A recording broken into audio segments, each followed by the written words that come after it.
Hi guys, my name is Tomcat and welcome back to Forza Horizon 4 for a brand new episode of Stock vs. Tuned. This is going to be a Godzilla showdown. It's going to be the brand new GTR against a R32 GTR. So you guys at this point know exactly how Stock vs. Tuned works. We go and do a run in the stock car and then we go and do a run in the stock version of the car we're going to be tuning. Then we bring it back to the shop or the house, build it, take it back out, and see what kind of speed it'll run. So without any further ado, let's go ahead and get the new GTR out on the road and see what she's like to drive.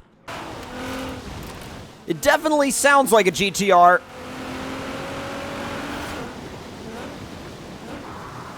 Because these cars have always had a very iconic sound. It's it's almost like you get some V6 and then some wind. And that's pretty much like what GTRs are known for sounding like.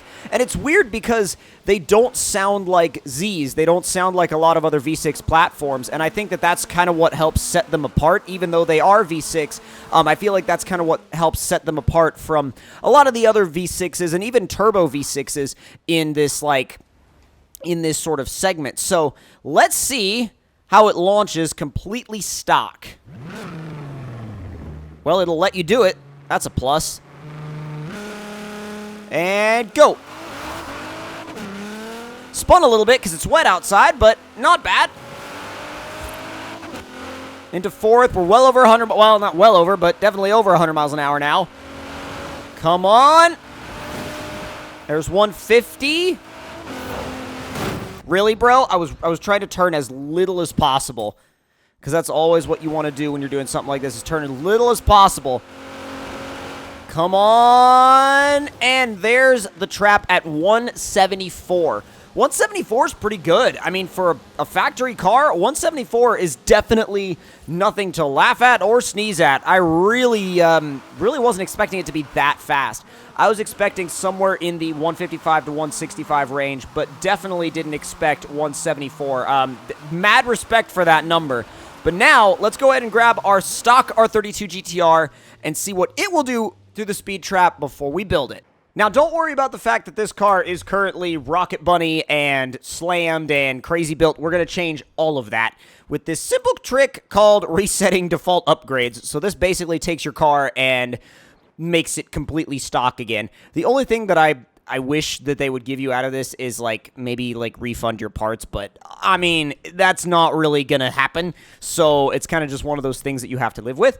Now, this car, I'm kind of gonna ballpark it to be somewhere in the 135 to 145 range, because these cars aren't slow from the factory, but they're also not mind-blowingly fast either.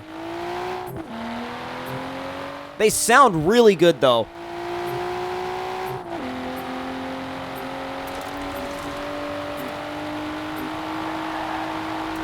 Come on. Stayed flat through there. Oh, should have braked a lot more. I gotta remember, these are stock brakes, and even though it is a GTR, I'm used to, for one, I'm currently used to the stock brakes on the new GTR, which are a hell of a lot better than the ones on the R32. Yeah, it's not slow. I mean, we're doing over 103rd gear. It's respectably quick for what it is. I just don't know how it's going to fare against that brand new GTR, and it's not going to be anywhere near as fast from the factory, but I think it's going to get I wouldn't say close. Close is the wrong word. I think it's going to put up a good fight, being that it's stock. That's a good way to put it. All right, let's see.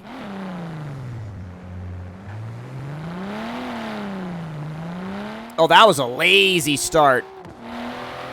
The gap between first and second gear is really, really large. It's a really wide gap between gears. It actually seems like most of the gears are widely spaced. There's 110. Bro. Really, Mango? You'll pull out like that? Bro, come on. Come on, try not to hit any traffic. There's 130. All right, so 137 versus 174. And it was kind of in the ballpark range that I predicted, albeit on the lower end, but it was still within that ballpark range of 135 to 145 at 137. So now, let's go ahead and head back to the house, get this thing built and also check the PI on the new GTR to see what we kind of have room to do. Our stock 2017 GTR is a S1 836. So that means that we are right now a B-Class 620, and so we have an interesting range to play with. So S1 836, so I'm going to say ballpark between S1 830 and 840. Let's say 840 is going to be our max for the R32. So let's head to the shop and see what we can do with the PI range that we're given. So I definitely want to do some power upgrades for sure. And I don't know how far they'll let us take this car, but let's do cams. I definitely want cams, and I definitely want race turbos. That gives me 668 horsepower already. The flywheel only really costs me 3 PI, so I'm not really too concerned about that. I kind of want to do a... Let's get this offset situated. There we go. So it doesn't look like super recessed into the body of the car. And then let's put a nice set of wheels on. They don't have to be anything crazy. I'm thinking like maybe a TE37. And let's go all the way to the back to grab those. Ooh, we could do a TC105N too. Or a CR Kai. Or we could do a TE37. And I know it's like kind of the stereotypical wheel, but man, it just looks right. It really just looks right. Now, since we are doing straight line stuff, I'm thinking that we just go with a max width stock compound tire, because once this thing gets off the line, I mean, it's got four-wheel drive, so I'm not too concerned about whether or not it's gonna hook, because I feel like it's gonna hook no matter what we do. Now, aero and appearance wise, we could do I mean, hello. That's very possible. And then rear end wise, I kind of dig the Rocket Bunny wing, but I also kind of dig no wing. But I also kind of dig... You know what? No, we're going to leave the stock wing. And then the... Whoa! Whoa! All right. That's a different look. See, now I feel like it needs to be low. Otherwise, it's going to look strange. Because it really is going to look strange if it's not low. Wow, okay, race suspension doesn't even... It only really costs us 1 PI, so that's completely fine with me. Now, race weight reduction is... I guess it's down to 2,700 pounds. We're all-wheel drive, 2,700 pounds, and we're making almost 700 horsepower. I mean, that's some proper numbers. So, trying to think what we have room for now. I mean, we might actually have room for some tire compound. We really only have room for a street tire because sport tires push us over. And I'm kind of... I don't really like the fact that sport tires push us over, but we'll just run a street tire then. So we'll run the street tire.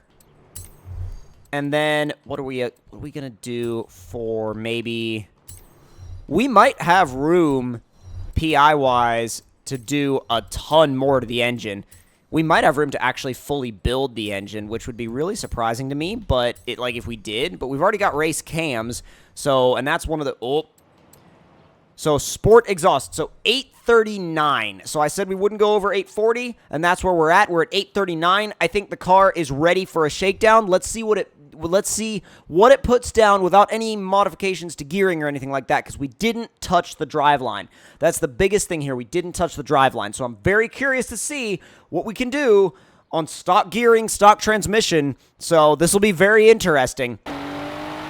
It's definitely quick, that's for sure. Woo! And even though these tires are wide, being on that stock compound definitely makes them really slidey. And we're also on stock brakes, too. I kind of cut a lot of corners because I wanted to get that power. But as far as, as far as actual grip in the corners, this thing doesn't really have much. It just has a lot of power.